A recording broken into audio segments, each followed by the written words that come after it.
Welcome. We are here at the Junior League celebrating the Hats and Henna High Tea. And we so wish that we were with all of you today. But as we know, we've got to social distance, and so we hope that you're having a great time joining us from home. This high tea has been a brainchild of Ashma for years and years, and it supported the rose. And never has there been a time that the rose was more needed than now. There are so many uninsured women waiting to be served, so many uninsured women that need your help today.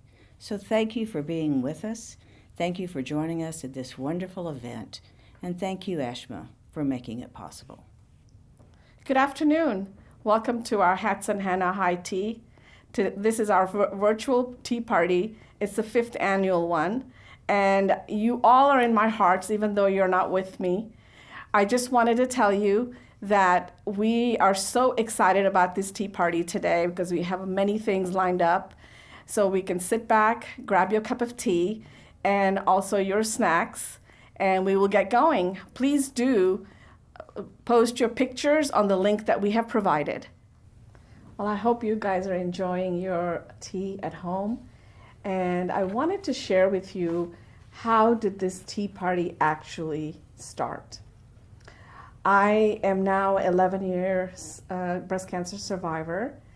And the first time I did this tea party, I wanted to thank my friends and family that stood by me, and I wanted to do something very, very special. And I have a passion for tea because I lived in England. I used to have my own tea room at one point. And so I thought, let me go ahead and pull out all my tea sets and make it really special, and so my friends and family can remember this day. We can celebrate life. We can celebrate friendship, the new survivors that I've met along the way. And so this was, like I said, at home. And then as time went on, every year I had the tea party. And then I started serving on the board of the Rose. And I told Dorothy, this year my tea party's coming up, and I would like to make it a benefit for the Rose. The Rose is a very close to my heart organization where I was diagnosed as an insured woman. As you know, that the Rose serves women with no insurance, so every 3 women that go there will pay for that one woman that cannot afford that mammogram. Most of the time we hear stories like a single mother being diagnosed and they're not able to pay that $250 for their mammograms, so they would push their mammograms, and unfortunately things then don't come out as well. So going back to the tea, so we had our first annual tea party at a small tea room, and this was going to be a complete give back to the Rose from me. And we thought that maybe the tea will be maybe 25 people, but we got sold out, and there was 50 people that showed up, and there was many that walked away that wanted to come but were not able to fit in the tea room.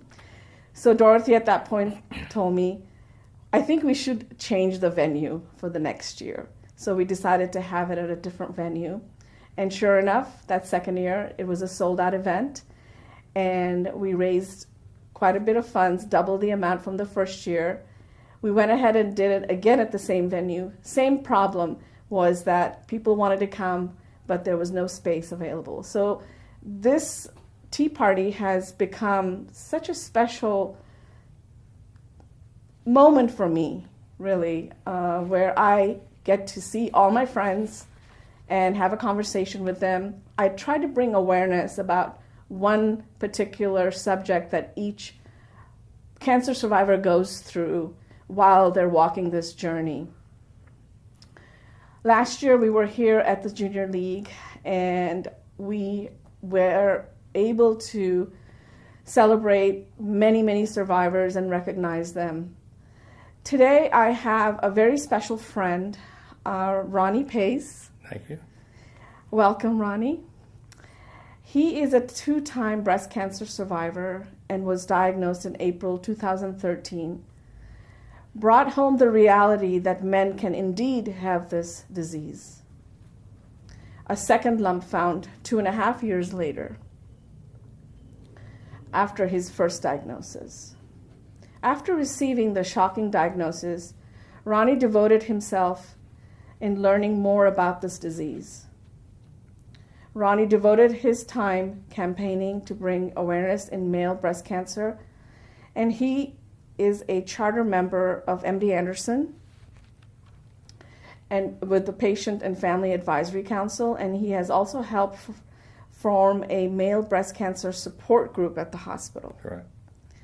Most importantly, we met at MD Anderson as volunteers. We were giving back to people that come there with a diagnosis and they need to talk to somebody who has been through this journey. And we became such good friends. We worked on several survivorship conferences together and served on steering committees. I see myself in Ronnie as his journey of breast cancer has become his purpose in life to empower other breast cancer survivors. Ronnie is such a passionate person, and that's why we connect so well together, because I'm a very passionate person. Since I served on the board of the Rose, I had recruited Ronnie, and I wanted him to serve with me again, so we can work together again. So here we are today. I wanted to bring awareness about breast cancer awareness. A lot of people don't know about this disease that comes in, it is in males. And I have had conversations with people where they have argued with me, telling me that, how do I know that this is true? And this is the reason why I really wanted to bring Ronnie here and speak about his journey. Ronnie, you had no idea that men could get breast cancer until your doctor explained that to you from the first time when you were diagnosed. Correct. I told the doctor the same things that you and I have been told: men don't get breast cancer. Right. And so after receiving your shocking news of your diagnosis, share with us your journey. What happened and how did you take that, and where has it taken you? Well, like a lot of people, I went home in a state of shock and went to Dr. Google. Yes. And did some research on male breast cancer to discover that there's a 1% chance or less that men will be diagnosed in their lifetime. Went on to read that it's about 2,200 men a year. Unfortunately, we have a pretty high death rate, about 20%. And I attribute that to a high mortality rate to a lack of awareness. Mm-hmm. If we don't know, we can get it while we're checking for it. Right. So late awareness, late detection leads to late treatment. And therefore the prognosis, the treatment plans are somewhat diminished and the prognosis is not as good. Right. And so, as you said, my mission became, since I did survive both diagnoses, to do what I can to get male breast cancer awareness in the forefront. It's been way in the shadows too long. Right. And thank you for this opportunity to do this. Yes, thank you for bringing this to light, really, because for a female to go through breast cancer is difficult. So I can only imagine how it is for a male to even discuss that in a group setting or telling your friends about it. So tell me, how did you, share this with your family when you first found out, and your children and your grandchildren? Like I said, it is difficult for a man to talk about this. A study up at the University of Colorado years ago had 67% of the men say they would not talk about it because they felt like it was a female disease. Right. So we have the stigma of the male macho machismo mentality that I'm not going to tell anybody, which further exacerbates the problem nobody knows. Right. I, on the other hand, took the other route. I decided that cancer was not going to define me in a negative way and beat me down. I was going to make it a positive. And so I try to talk to anybody about male breast cancer when I can. I speak to groups as low as 10 people and as high as 500. Right. As you said, I'm on the several boards and committees at MD Anderson, and the board member of the Rose was a very positive thing. I thank you for that opportunity to work with Dorothy and her group. So delighted to have you there, because we didn't have anybody like you at the Rose to bring up that part of breast cancer. Hope like me is a positive thing. Ronnie, we both know how it is when you are diagnosed with cancer. We both, have beat this twice. I had my first cancer, and then my second cancer was breast cancer. And I don't know if you feel this way or not, but I always get this whisper that, what if I get a third one? Do you get that feeling? Do you worry about It's that? a common thing that people ask me, and I say, I didn't worry about the first time, I didn't worry about the second time, I'm not going to worry about the third time either. And you brought up about telling my children and grandchildren. It was bad enough the first time to say your father has breast cancer, a unique, rare disease that very few people knew about. The harder time was the second time, to bring them aside and say, your dad has breast cancer the second time. It was harder the second time. Because I was so convinced that I would never have to say that again. Right. And that's how I felt with my children. They were very young. And the first time they were young, so they didn't understand. But the second time they did, and they've heard this word again. Now they know more about cancer and what it means. I think when you first hear the word cancer, you think about, okay, this is it, I'm done. Right? And then you put your warrior hat on, and they tell you to do all this, this and this and this. So you're trying to focus on your treatment and trying to hold on and find out, what can I do to bring my odds down? So, I don't know you, but I like you said, you Googled a lot of things. Sometimes that could be good and bad. Exactly, for sure. Because your anxiety then goes up. So even now, I feel that way at times when I'm sitting alone. And I feel like, it's 11 years, but still, I really don't want to die from this disease. Do you ever feel that way? Maybe I'm in that still stage of denial that I'm not going to die from the disease. Having said that, back I first was diagnosed and did the Googling, and they had a 1% chance of being diagnosed. I convinced myself I didn't have it. Right. So I went 2 weeks and didn't tell my wife I had a lump in my breast. Wow. Not being macho, but the fact that I wanted her to worry about something that wasn't going to happen. Right. So when I got the call from the pathology that it was malignant, then I had to go back and face her and tell her that I kept this from her, all for the right reasons, but with the wrong results. I had hurt my wife deeply by not telling her. Denied her the opportunity to support me when I needed support. Absolutely. So I tell people, if you have a lump in your breast, tell your partner and let them be there for you. Don't keep it to yourself. Even a 1% chance, well, I got it. Right. Well, we both do this work for a reason, to bring awareness, to help somebody else go through their journey with a little bit of hope, give them guidance. And I'm sure you get tons of calls from people that you don't even know. I get calls from out of state. Sometimes I don't even know that person, but I put that hat on and I try to listen. Listening is such an important healing process when you're going through something like this. And I actually learned this after being where I was, because there was nobody really. Yes, my husband was there. Yes, my family was there. My friends were there. But how much can you keep telling them? How much can you be, wanting to pull from them to give you that support? And there was one day in particular where I completely fell on, down on my knees, and I thought, I can't do this. I'm not going to call my husband. I'm not going to call anybody. I'm going to bother them. And at that moment, the only thing that I could hold on to was my faith. And when I surrendered myself and said, you know what, I'm not going to worry about this. You guide me. The universe guides me. My creator guides me. That was the only thing that gave me peace. And I'm sure you had a moment like that. Not just once, but many times probably. It's funny you said that, getting on your knees, because I hung up the phone from talking to the pathology. My wife was out of town, so I was truly alone.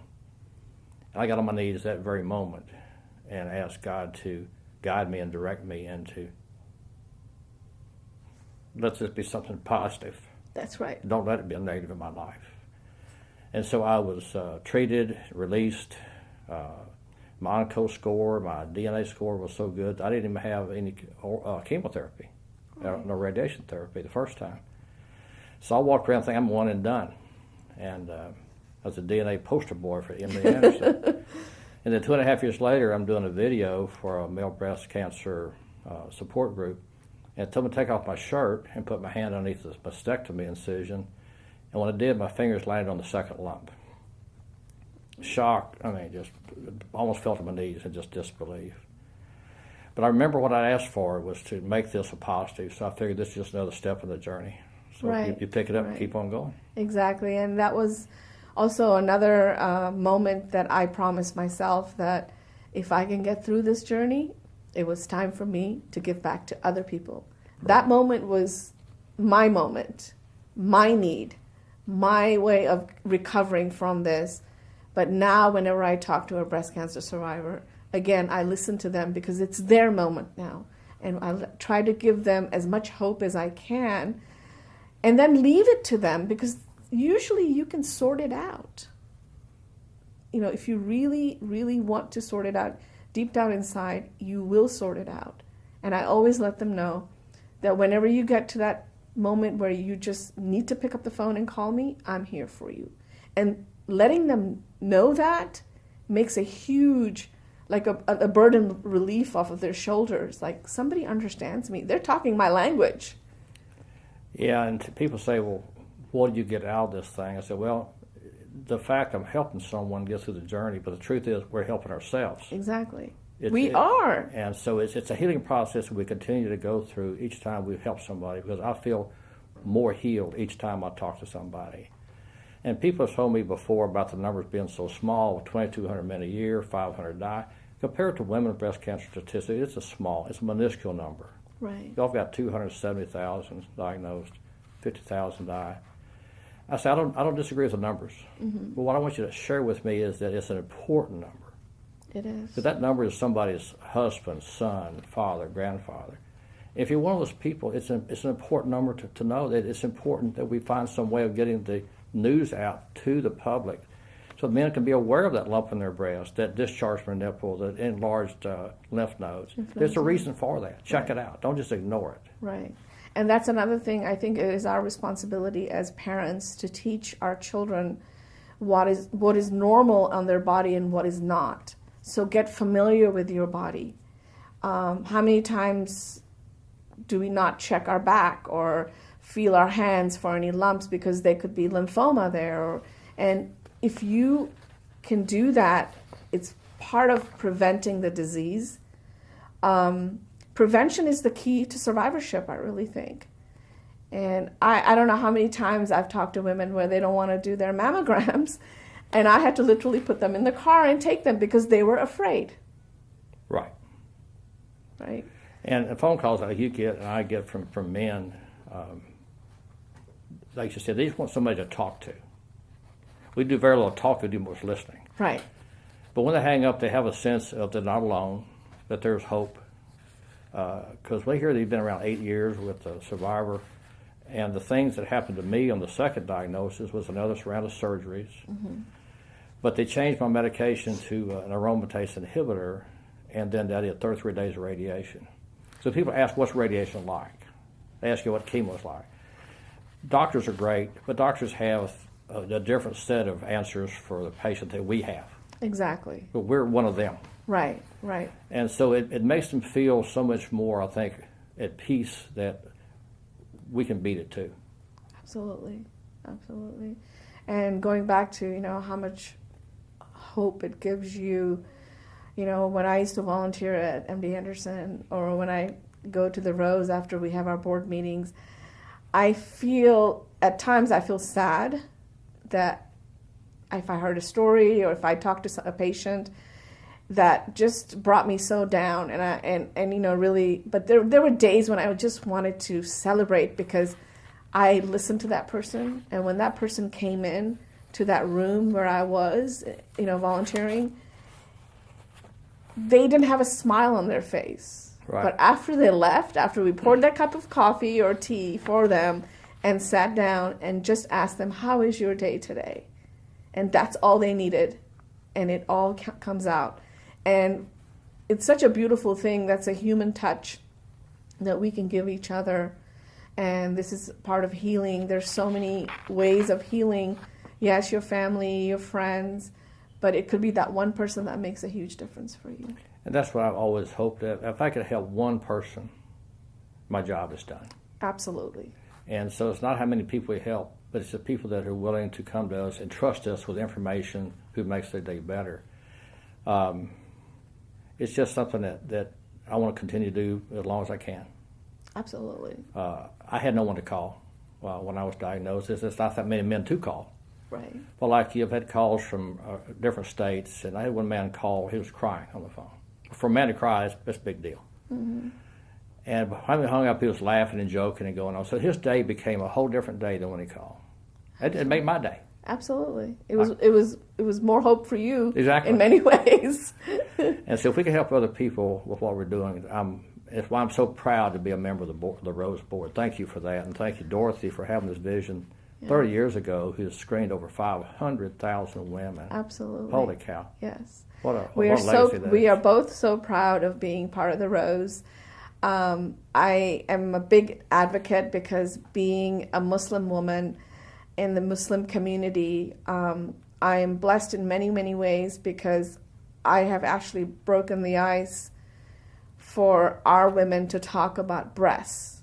Usually they're very timid. That's a private area that they don't like to talk about. But I'm blessed to have Clear Lake Islamic Center, who is always supporting the Rose in these events, where I have a platform, I have a voice, and that's another blessing I have in my life, that I'm able to find my purpose with my cancer journey. This is my purpose. Yes, I am a mother, I'm a wife, I am a sister, I have many friends, but really, whenever I have a conversation with somebody who is struggling and I give them a little lift, it's an incredible feeling to give back to humanity. And the amazing thing, too, is we look at people who have contacted us and we'll think about the impact we made on them. What I found out, my wife told me this not too long ago, people who have known me look at me and never talk to me, but they say, how is he doing this? How is he standing up and going through his daily life with breast cancer twice? Right. So we're affecting people don't even talk, they just see us in their everyday life. Right. And we encourage them to face whatever trials they have in the same way we have, head on, Right. no fear. Right. Exactly. And, a lot of people ask me, how do you do all this? How do you serve on all these different, nonprofits and talk about, cancer, and where do you get the strength from? And I tell them, from my survivorship. I'm here. I'm celebrating my life. It's not over yet. I have so much to do, And I hope that we can leave a legacy behind one day. We all have to leave this earth one day. I think you're right. But it's been an incredible journey. And I hope that we can both continue doing this work in our community. And I truly, truly feel blessed to have crossed paths with you. It's been a wonderful thing that you and I connected, because you give me a chance to do more at MD Anderson than I probably would have done. Right. And now you opened the door at the Rose, and it's just, I'm looking forward to what tomorrow's going to bring. Right. And I really feel, like this Tea Party. How did it start? It had a reason behind it. Always. Right? Always. It's like the universe was guiding us. And I really feel there's a lot more doors going to be opening, and we're going to hopefully meet people out there that probably just need a little bit of hope, and we can let them know, never lose hope. Never give up, never surrender. That's right. And I'm hoping that people who see this will take our message that you and I have shared with them and talk to their husbands and their sons and their uncles about male breast cancer, because there's just not much play in the media. No, there isn't. And so it's my hope that someday somebody picks up the baton of male breast cancer and makes it just like women's breast cancer. It's no longer a surprise. Absolutely. And, it makes a difference for a person who's been through the journey versus a physician talking about breast cancer and what survivors go through. it's a whole different way of bringing things to light. This is real. What we were just talking about is real. It comes from our heart. We've felt this. We've endured this. And hopefully, I hope that one day my grandchildren will not hear the word breast cancer. Myself. Thank you so much. Thank you so much, Ronnie. It was such a pleasure. My pleasure. Thank you. Thank you. And Dorothy and Ronnie, thank you for making this event such a special event. And I thank everybody out there as well.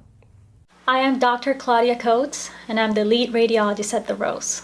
2020 has been a challenging year. It has not only threatened human lives all over the world, but also has changed our lives and daily routines in innumerable ways. Now, more than ever, we understand the importance of being healthy, both physically and mentally, in order to thrive. And that is not something easy to accomplish during these times. However, we still have many decisions under our control that we must not forget or delay, such as routine screening exams. We have noted that in the United States, the amount of patients visiting their doctors for routine checkups has markedly reduced compared to previous years. And this, unfortunately, is going to result in misdiagnosis and treatments. In the field of breast imaging alone, it worries me that the continuous delay of screening mammograms will result in a higher number of breast cancers detected later and diagnosed at advanced stages, which is going to compromise the prognosis for these patients.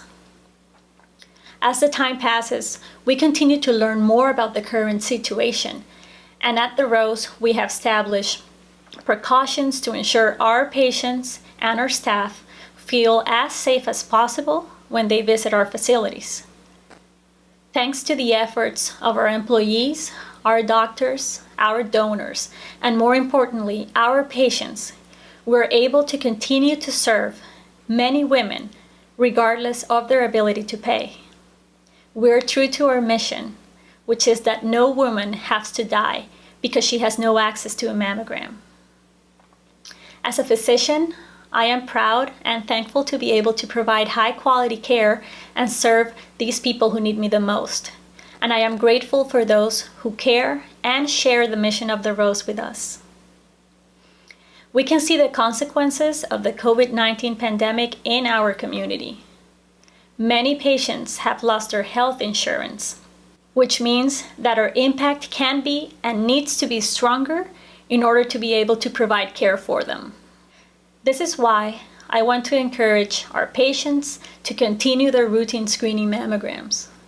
I encourage anyone who is listening to this message to gather the women in your lives and tell them that their health is important and that their screening mammogram can save their lives. You may be saving their lives by doing so. I've seen it many times with my patients, and it's the reason I do what I do. We want to safely be able to see more patients because we know they're the ones who need us the most. We have adapted and continue to adapt to the changes at the Rose. Today, it involves a pandemic, but we have adapted to situations in the past, and I am sure more obstacles await in the future. These changes force us to be more efficient, to remain focused in our mission, and to continue to deliver high-quality care despite the situations we are facing. Breast cancer will not wait for all these obstacles to pass. So make sure you're proactive. Your mammogram could be saving your life.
Thank you, Ashma Karani Musa and the Rose Foundation for including me to be a part of this wonderful cause.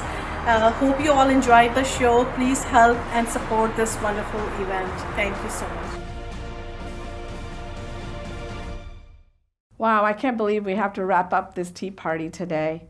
I wanted to thank everybody behind the scenes that makes this possible for me every year. First and foremost, Shaila Rana for bringing her beautiful fashion show for us and her beautiful handmade masks that are also available for you to purchase. I also wanted to thank Sami. He's always in the background taking care of all the technical stuff. Pitsy, my dear friend, what can I say? I am so humbled to see this beautiful table, and all the flowers in the back that you see are done by Pitsy, PS Affairs. I wanted to especially thank our sponsors every year, which is Houston Methodist, MD Anderson, Clear Lake Islamic Center, and of course, I wanted to thank Dorothy and Ronnie for making this tea so special and bringing awareness about breast cancer awareness in men. I also wanted to say thank you, and I wouldn't be able to be here without my family, my husband, my sweet husband that always is behind my, holding me like a rock, and my beautiful children, Fatima and Isa. We plan to have more conversations like these. I hope that you will join us, and I want you to stay safe with the COVID, and I hope to see you soon in another tea party conversation bringing awareness about breast cancer.